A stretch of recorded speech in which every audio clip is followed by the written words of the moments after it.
Hello everyone, welcome to our channel SLD academy.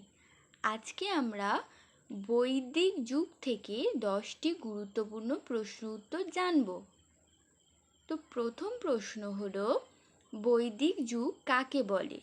উত্তর, যে সময়ে বেদ রচনা হয়েছিল সেই সময়কে বৈদিক যুগ বলা হয়।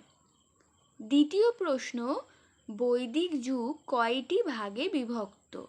উত্তর, 2টি ভাগে, প্রারম্ভিক ও উত্তর বৈদিক যুগ। তৃতীয় প্রশ্ন, বেদ কয়টি? উত্তর, 4টি।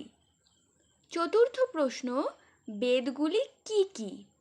উত্তর, ঋগ্বেদ, সামবেদ, যজুর্বেদ, অথর্ববেদ। পঞ্চম প্রশ্ন, প্রাচীনতম বেদ কোনটি? উত্তর, ঋগ্বেদ। ষষ্ঠ প্রশ্ন, আর্যদের প্রধান জীবিকা কী ছিল? উত্তর, পশুপালন ও কৃষিকাজ।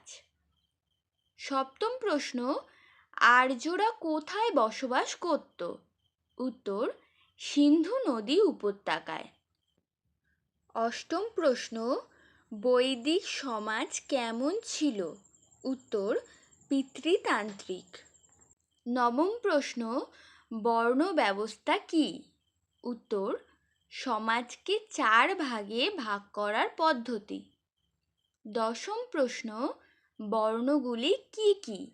উত্তর, ব্রাহ্মণ, ক্ষত্রিয়, বৈশ্য এবং শূদ্র।